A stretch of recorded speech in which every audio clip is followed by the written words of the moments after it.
Good morning. I wanted to record another video for y'all. It's not the same video as my great friend Tired Red Phoenix could not join me for this video today.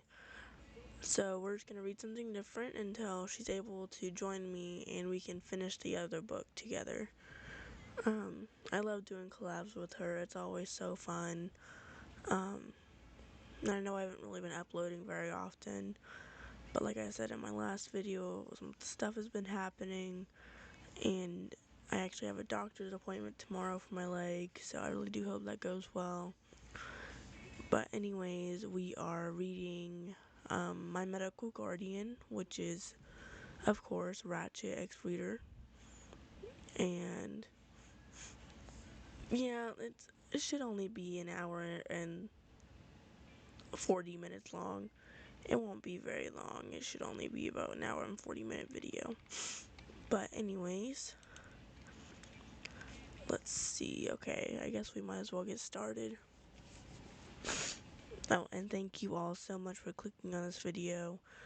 If you like this kind of stuff, please like and subscribe for some more content like this. I know I've been all over the place in my YouTube channel. I have no idea what the hell I'm doing, but I've been talking to some other people. They've been helping me with it. So there's probably going to be a little bit more gameplay than fan fiction for the moment being, but I really do hope y'all like the changes of both of those. I know y'all have really been wanting more fan fiction than anything, but I don't have a reason for anything like that, so we're just going to go with it. Prologue. I have to escape. I don't know where I am or where I'm going. I remember I was offline by lockdown, but I also remember being rebuilt in this new form. I was able to escape the wrath of Megatron. I left a huge amount of technology man or Cybertronian never had. I hope that sometime soon I find my Autobots and get rid of this awful planet. And get off this awful planet. I stopped for the night by parking at an old yard full of vehicles parked so I could get recharged for the night. Someone's prov. I closed the hood of my father's car. It was going to bring bad memories because both my parents died 4 years ago. The reason why? Chicago.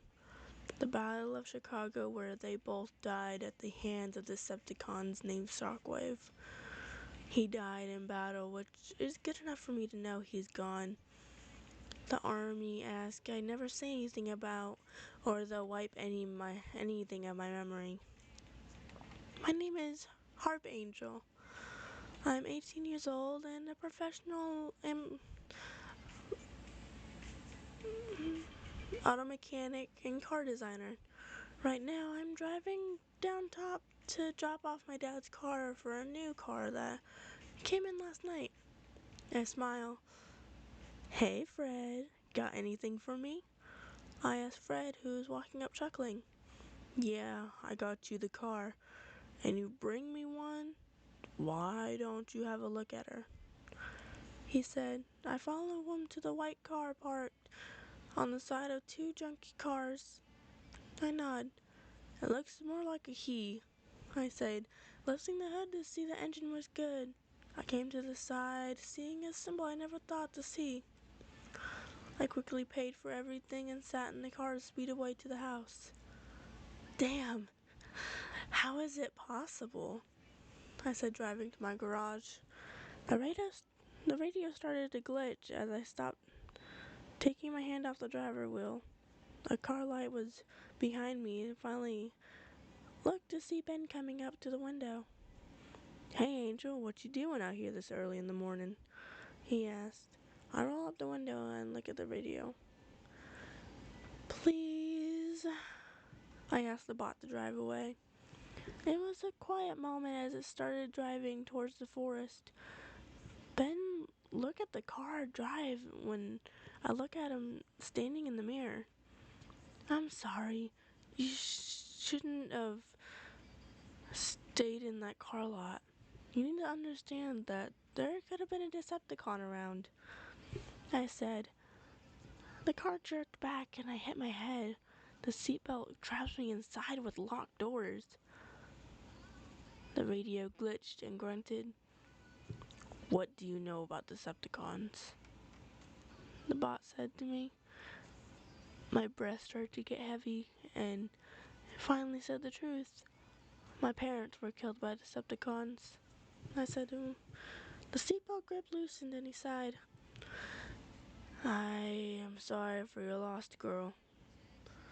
Where am I? And why are you in my cab? He asked. You're in Greenville, Kentucky, and I traded in my old car, and I was supposed to expect a car, then here you are. I said, looking down at my feet. He grunted unhappily. Decepticon is nearby. Where were you taking me? He asked nicely. I was gonna take you back to my house. It's down this path towards the building in the woods. I said as he just started the drive us there. He unlocked the doors and allowed me to step out. Looking up, he transformed gracefully to where I finally see he had some sort of upgrade. And I could see him standing right up in front of me, looking down at me. He finally seen me.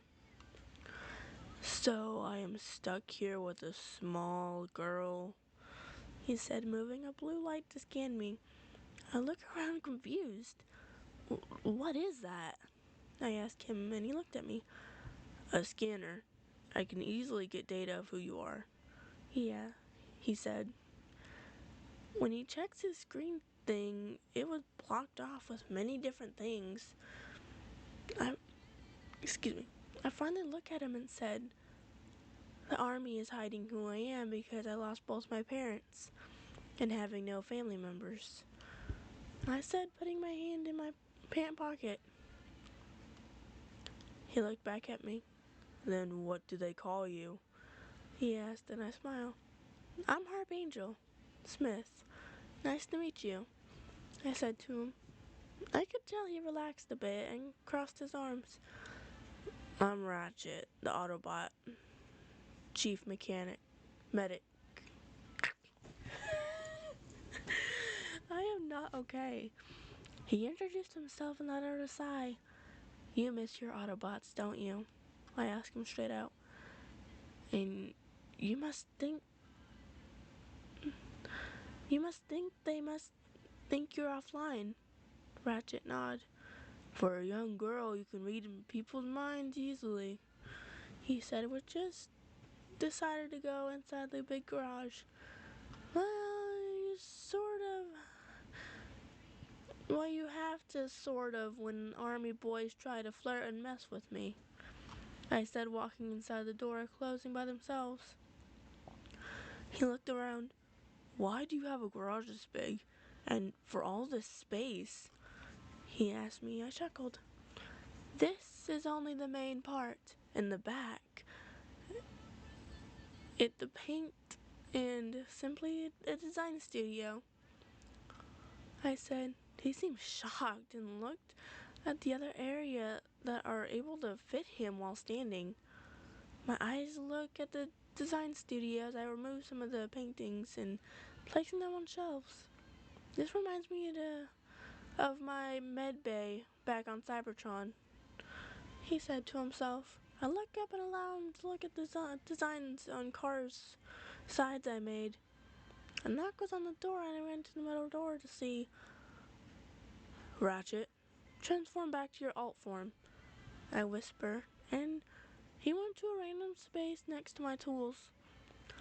I opened the door to see Ben walk in. Hey, you got here safe? He asked. I gave a simple nod. Yeah, smooth as he can be, I said. Ben smirked. I nod.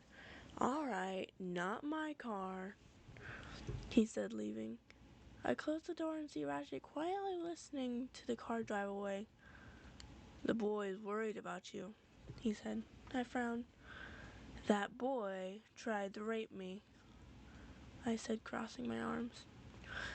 Anyhow, is there anything I can do for you? Your armor is sort of banged up. He looked at his armor. Yes, I had to deal with Decepticons when I escaped the factory in Chicago, he said.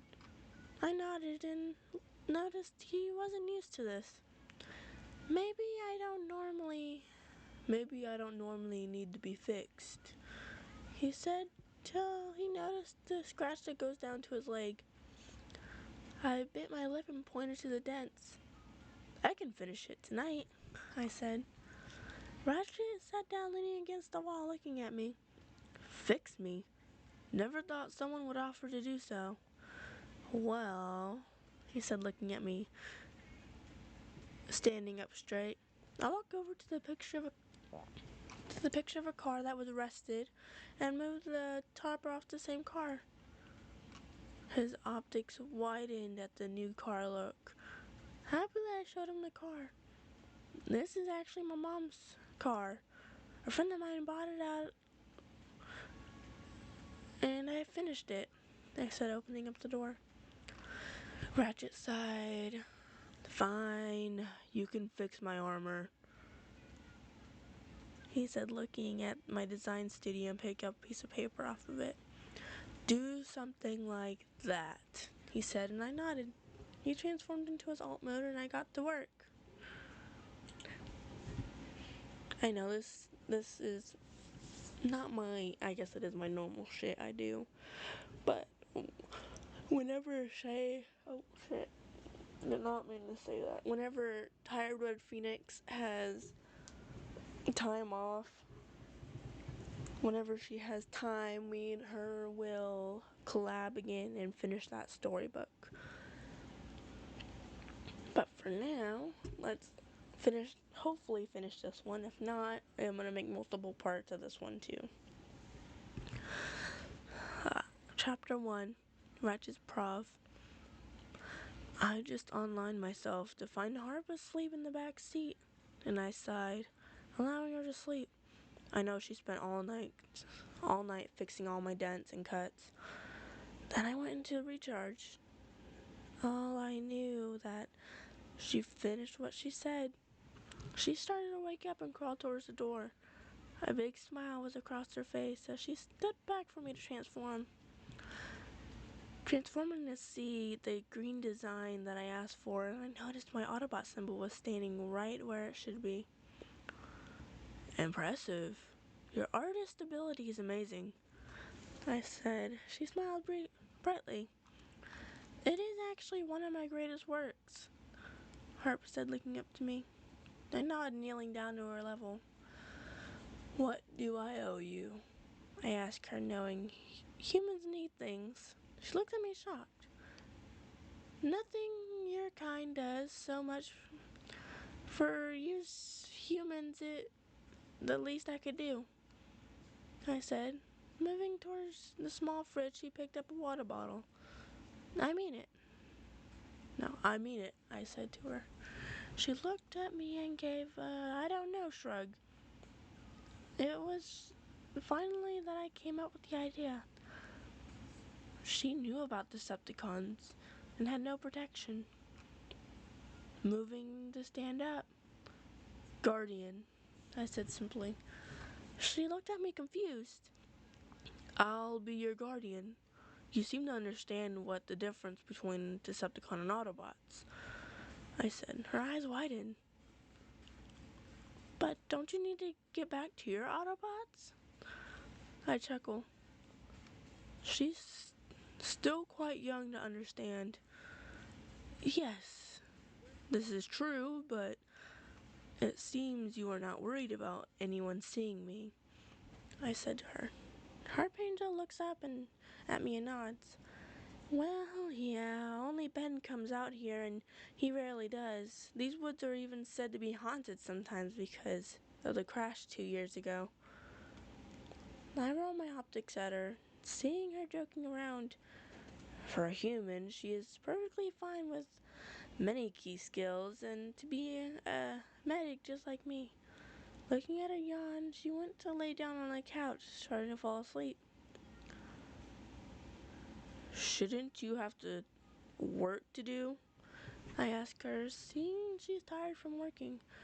Yeah, but I spent all night doing finish the job and your paints, she said, getting up. That is just fault, I could say. Humans need sleep, and I kept her up all night. Walking to the door, she opened it, showing daylight. I transformed and drove up to her side when the car started its way up here. Harp came to the door and sat inside as if she was going off. I grunted when the boy came up and touched the door to open it. Hey, Harp, this looks amazing, he said. She nodded once and she buckled up her belt and looked at him to move. He just sat back and relaxed. How come every time I seen you in it is with a car? He asked. Angela Harp frowned, not saying anything. Her heartbeat is normal. This conversation is becoming boring. Ben left his car and turned it off it as I had it.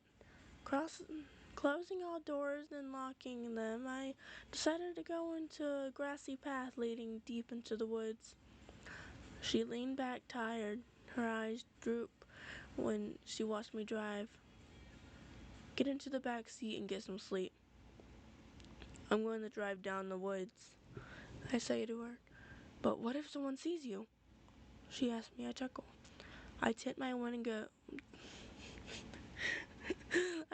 windows to a darker color.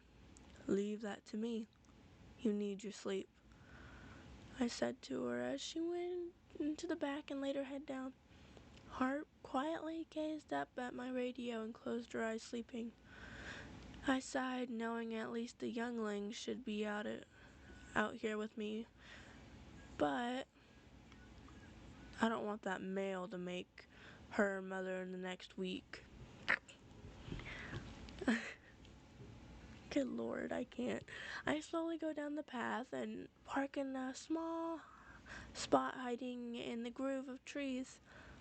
Doing something of work I spent trying to locate my comrades and see if I can find anyone else nearby. But before any of that, I scanned the whole area around the world, and it showed red dots of where they are. I went to America and searched there to find something that was closest was Chicago. I scanned it again, finding trace of many energon spills and many cases of offline bots. Ironhide is one of many. I smirk at what I have and notice Harp move. Ratchet, why is there a car coming up to us? She asked. I cut everything off and scanned the car, and I back off slowly. Harp, behave and stay in my subspace, I say to her small limp body sitting up. Quickly, I finally see the bot transform to a con. He spoke Cybertronian to me, expecting I would answer. I slowly lock all the doors as she lowers herself to a small corner inside my cab. I was silent, and she hid behind my passenger seat. I had to keep her safe, so I used a new technology I had and made me an invisible wall, covering her from sight. Harp gasped into the seat belt nearby as the con scanned my form.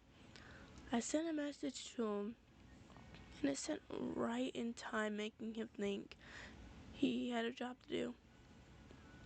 Quickly driving away, I chuckled, seeing the con go. Harp refused to move. How did he not see you?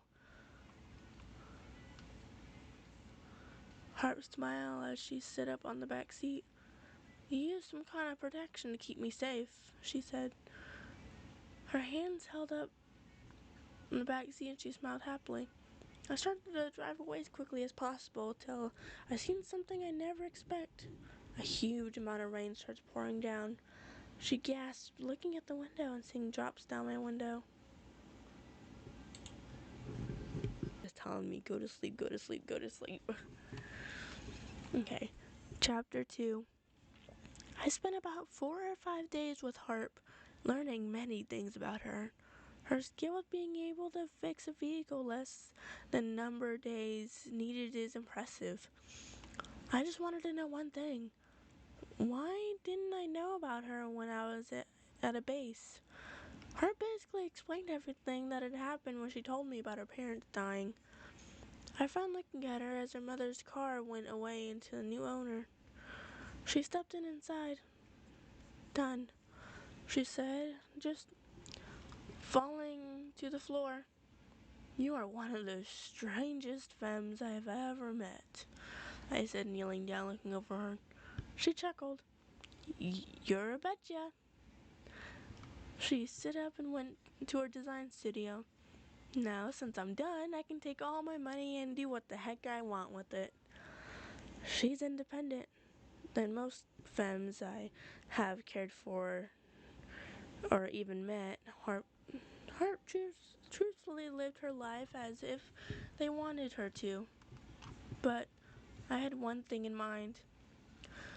Harp, I said, frowning, leaning on the metal bar when her small self comes up. I have to leave and find my comrades. She had pain in her eyes. Ratchet, I already knew that, she said, kicking the tool nearby. I hated that. Harp, you know I cannot stay here forever. What do you want with an old-timer like me? I said, her back facing me as she kept quiet. She sniffled. I know, but what about that you promise? You said you would be my guardian, she said, crying. My spark painfully knew that she was right. I knelt down to her small size and sighed. And I did, I said. Harp's prov. I didn't want to lose someone like him. He's like a father figure to me, and I can't lose that. Not again. And I did, he said, kneeling down, looking at me. I looked up and realized what he meant. I wanted to jump up, like as if I finally won something. He stands up, crossing his arms. Once you're in this, you cannot go back. I nodded. Decepticons will try to kill you. I nodded. Also, that you will be counted as both my human and maybe one of our team humans. I nodded again. And me being able to act like myself in front of him made me goofy. I raised my hand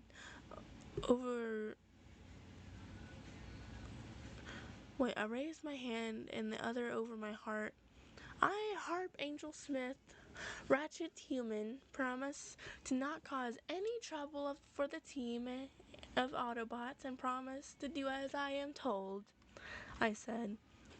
Ratchet started laughing and standing up, crossing his arms. Go get ready. I have no idea how long we're gonna be gone, but I want you to understand that there is no turning back, he said, serious. I nodded. He transformed, getting some recharge as I quickly ran into my house. I refused to bring anything I want. I needed to focus. Taking a deep breath, I pulled out one thing I'm going to need as I reached for my first aid kit, forcing myself to leave all the electronics here. My list. Whoa. Needs. Clothes, underwear, bras as well, money, all of it, food, water, and first aid. I had everything. I put it all into a bag, but I had to bring one thing I love. It was my blanket my grandmother crafted herself for me, and it was warm, special, when it was cold nights. Slowly, I finally put all of it together and headed to the garage. My steps sped up when I see Ben coming up with his car with two other girls. "Harp, we need to talk," he said, inching closer as I push open the door. Ratchet sits there as I open the door and sit inside. Ben wanted to push me onto the seat till I punched him in the face. "Get away from me! I don't need you. I never needed you," I said to Ben as I pressed the button on controller to open the doors. The girl looks at my drive. The car and I frown at them. Ratchet decided to take some action. Time for me to say bye. "Tell the army I'm going off the grid," I said to Ben, throwing him the keys. Ben questionable look at me until the dust was in his face. Ratchet slipped the seatbelt across my chest. I smile, feeling better. "You are free now," he said to me, and I smiled happily. "Yes, I know it's going to take a lot, but just allowing me to come along. I won't let you down, Ratchet, I promise." He chuckled, keeping quiet, driving down the road. We're on the way to Chicago. Our bond as him being my guardian grew, and I have no doubt that he'll keep me safe. And I had to provide for him as his human. I look outside to see the stars begin to set on the west side as I felt my eyes drop. I leaned back, rubbing my eyes, struggling to stay awake. Yes, I am 18, but I do have an inner kid that only one who are closest to me can see. And I finally figured out why I'm taking a liking to Ratchet. One, he's super smart. Besides being twice as older than me, he knows a lot of things I don't know about. Two, he's just a giant teddy bear. He refuses to admit it sometimes, but he lets me hug him. I never wanted to leave home, but this is for the best, for me and him. Ratchet is my guardian. A good medic/doctor who fixes both Autobots and humans. He's older, like I said before, so he told me a few stories about Cybertron and the battles he'd been in, and the name of some of the other comrades. My favorite thing, though, I'm his first human he's ever had. And he even said that it will be Chapter 3, Heart's Prov. I woke to the sound of a song that Ratchet decided to play, and I chuckled, singing along with it. Hallelujah by Jeff Buckley. Yeah, I ain't gonna read it. Ratchet seemed not to mind me singing along with these songs, till I found out he was listening. I grumbled a small bit, till I fully decided to look outside. "Where are we, Ratchet?" I asked him, and he turned down an old town road full of pine trees. "We're in Kentucky. I'm going to drop you off at the shop, and you get some supplies you need. I'll be back in a few," he said, stopping at a store. I quickly went inside with my back purse and looking at the water a day food they had. My main idea was looking for some clothes. I forgot to pack extra jeans for me to wear, and I bought a book for me to read, placing all I need on the counter. The cashier looked at me. "Is this all for today?" he asked. I gave a simple nod. "Yes, how much is that?" I asked, waiting. He leaned on the table. "I can make it free if you come home with me for the night." He cracked a cheeky smile. I made a desk stare at him while I placed 40 on the counter. Placing them back, I was kicked to the react when Ratchet came back to the right path. "Speed on it, pervert behind the counter." Wait. "Speed on it, pervert behind the counter," I said, sitting down as he went off the road. Ratchet engines rumbled through the whole ground around as he sped up towards the old black roads. Moving my eyes to the steering wheel, I kept quiet, or too bored out of my mind. Looking at the bag, I placed all my items in my traveling bag but the book. "What kind of book did you get?" he asked from the radio politely. I calmed down, smiling. "I can read the summary if you like." He grunted, and I took that as a yes. I always wonder how people mistake me for my twin sister, but I guess that just means I can finally save her. Ooh, it's one of those mysterious books. He chuckled when I started reading out loud to him, so he could hear what it was about. What we didn't expect was someone was following us. Two, actually. Glancing back, I moved to the driver's seat, waiting for him to give me things to do. He kept quiet. "Ratchet?" I said quietly down the road before we head towards the highway. "Shh," he said on his radio before going down the ramp towards the old factory building. He stopped his whole form before I realized something was going to happen. I moved to the back seat and I could feel my heart beating out of my chest. I was terrified. "Harp, I want you to go over there to the other side of the wall right now," he ordered, transforming behind me. As I ran to the spot he meant, holding out some kind of blade, he backed up, hiding in the shadows. I closed my eyes. I looked to see the car pulling into the space where we were. Ratchet was nowhere in sight. Holding my ground, I only peeked to see the car drive away on the road. Keeping my place, I decided to sit down on the ground and wait for him.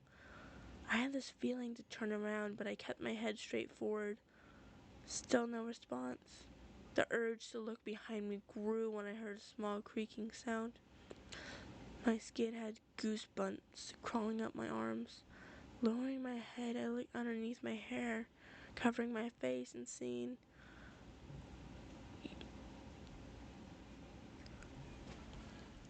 Where was I? Sorry, I lost my place. I got distracted. "You can't hide from us, Squishy," a voice said, till I gasped, hitting the wall, and started running towards the space. "Hold on, human. We're not gonna hurt you," he said as I kept running. I have heard that before, and finally, "Ratchet!" I exclaimed, backing away from another metal wall. My guardian was right behind the two bots and hit their helms together, frowning. Of all the mechs I ran into, it had to be the twins, I said, dragging them inside. They looked up at him, shocked. "Ratchet? It can't be. You were offline," the gray one said. The yellow one grunted. "They must have scrapped you and made you this new body, didn't they?" he asked him. Ratchet crossed his servos. "Yes, I was offline, and I was rebuilt. But now I can finally see a good reason I came back." I looked behind the giant door and Ratchet turned to me. "It's all right, Harp. They won't hurt you." My eyes peeked and I slowly made my way, standing next to him. The two bots listened to Ratchet because of him scaring them. I stand next to him, waiting for the bots to say something. One thing I noticed is the yellow mech was looking at me.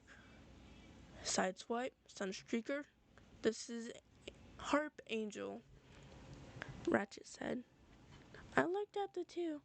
"Nice to meet you both," I said, so I didn't have to say anything else.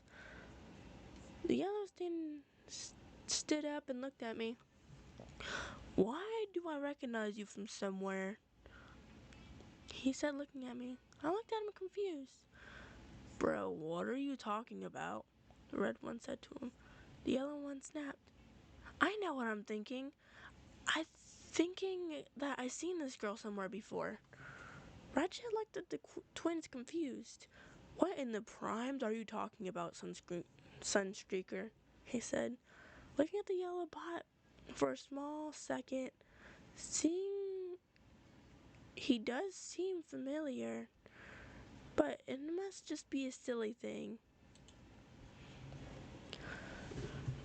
Okay, that is all. I don't really want to make it any longer than this for today. Probably a little bit either today or tomorrow. I'm probably gonna film the rest of this and post a part 2. Anyways, I hope you guys really enjoyed this.